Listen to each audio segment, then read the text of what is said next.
Halo, kenalkan kami dari kelompok 8. Eh, aku Muhammad Ferdian Nasrudin dari Teknik Industri FTI Angkatan 25 bersama dengan rekanku. Halo, aku Catherine Naomi Adelvis Tumyang dengan NIM 1342539 dari Teknik Industri 25 juga. Oke, di sini kami akan menjelaskan bagaimana cara kami melakukan tanya jawab pada saat ada trainee yang mencoba bertanya dengan studi kasus pada JDT adaptif besok. Ya, mungkin bisa langsung aja ke pertanyaan yang Kak, Kak, pertama. Kak, kayaknya aku nggak butuh sikap adaptif deh. Soalnya kan selama SMA aku baik-baik aja kok dengan gaya hidupku yang sekarang. Lagian kan tujuannya sama, belajar lah, cari teman lah. Nggak bakal beda banget juga nggak sih? Hmm, aku paham kok kenapa kamu tuh mikirnya jadi kayak gitu. Memang sih sama-sama belajar di antara SMA sama di kuliah, tapi lingkungan dan tuntutannya tuh bisa beda banget. Di SMA mungkin kamu terbiasa dengan jadwal yang sudah diatur, guru yang mengingatkan tugas-tugasmu, lingkungan pertemanan yang sudah kamu kenal. Sedangkan kalau di kuliah itu lebih dinamis. Kamu dituntut lebih mandiri dalam mengatur waktu, belajar, membangun relasi, dan menghadapi berbagai perubahan, termasuk eh, pengingatan tugas yang sudah diatur jadi lagi di kuliah. Jadi, adaptif bukan berarti kamu harus mengubah gaya hidup atau kepribadianmu sepenuhnya untuk merasa cocok pada suatu tempat tersebut. Adaptif berarti kamu mampu menyesuaikan cara berpikir dan tindakan ketika situasinya berubah. Justru kalau kita sudah tahu bahwa lingkungannya mulai berbeda, lebih baik kita mempersiapkan diri dari sekarang. Gitu ya, Kak. Oke, Kak, makasih penjelasannya. Ya, sama. Lanjut pertanyaan yang B. Kak, tujuan hidup aku kan cuma pengen masuk ITB aja nih. Nah, habis itu kerja dan ya udah jalanin aja gitu. Soalnya kan semua tergantung ke Tuhan Yang Maha Esa, Kak. Aku paham nih. Percaya dan berserah diri kepada Tuhan itu penting banget sih menurutku. Tapi berserah itu bukan berarti kita tidak perlu punya tujuan atau berusaha. Justru kita perlu menentukan arah yang ingin kita tuju, kemudian melakukan bagian kita sebaik mungkin. Misalnya, kamu ingin mendapat IPK tertentu atau mengikuti suatu lomba.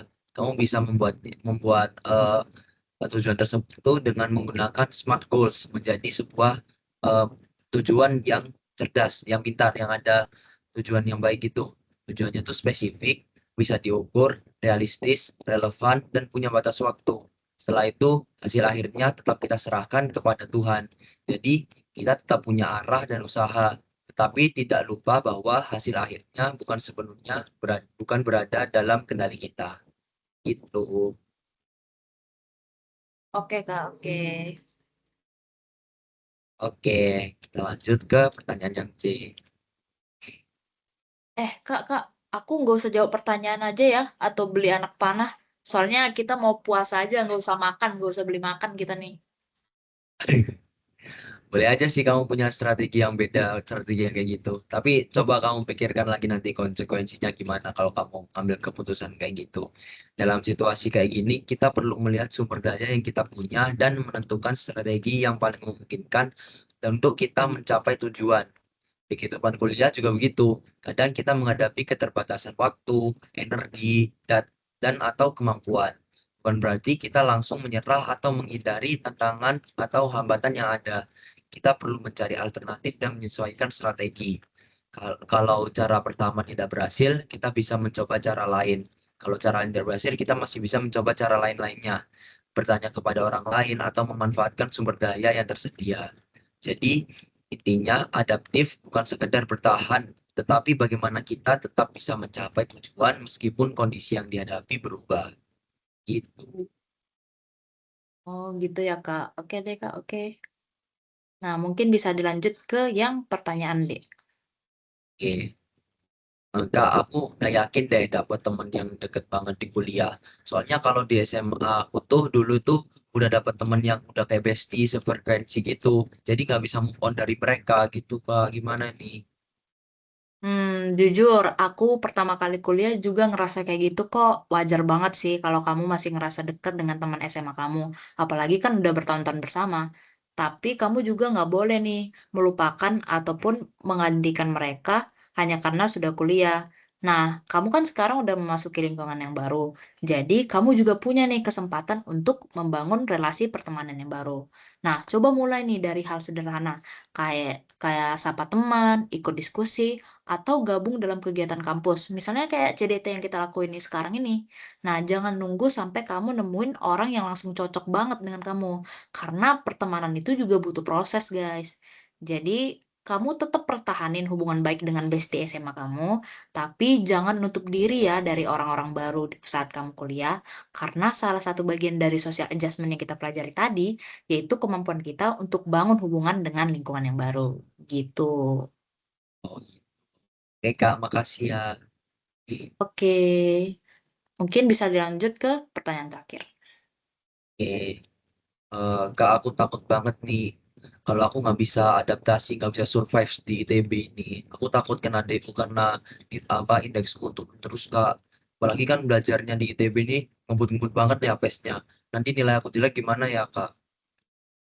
Hmm, benar sih. Aku juga dulu pas awal-awal masuk ITB juga takut kayak di gimana ya di ITB nanti jelek nggak ya nilai aku, belajarnya bisa ngikutin nggak ya pesnya.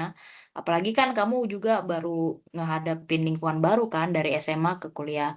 Tapi jangan langsung nyimpulin guys kalau kamu itu bakal kesulitan beradaptasi, bakal nilainya jelek. Karena adaptasi itu proses, bukan sesuatu yang harus langsung kamu kuasai sejak hari pertama kamu kuliah. Kalau kamu memang merasa kesulitan, coba nih kamu cari bagian mana yang menjadi masalahnya. Apa metode belajarnya yang kurang, atau pengaturan waktunya yang salah, atau mungkin kamu belum nemuin nih lingkungan belajar yang cocok. Jadi, kalau kamu udah tahu apa yang salah, coba ubah strateginya. Kamu nggak harus juga dong menghadapi semuanya sendirian. Kamu boleh nanya nih kepada teman, mentor, atau orang lain, bahkan dosen juga bisa. Jadi jangan fokus pada takut gagal, tapi fokuslah pada apa sih yang bisa aku lakuin supaya bisa nih nyesuaiin diri di perkuliahan nanti. Karena adaptif itu berarti berani mencoba, mengevaluasi, dan nyesuaiin strategi kita ketika menghadapi perubahan gitu. Gitu. Makasih banyak ya Kak, aku jadi lebih pede nih buat menghadapi ada adaptasi dalam akademik di ITB ini. Iya, makasih. Sama-sama juga. Oke, ya, mungkin sekian dari eh, penjelasan kami dalam melakukan tanya jawab dalam dalam jawab pertanyaan yang mungkin akan terjadi atau ditanyakan oleh trainee. Baik, sekian dari aku, Muhammad Ferdinand Nasruddin dari FTI 25 dan Makasih. terima kasih.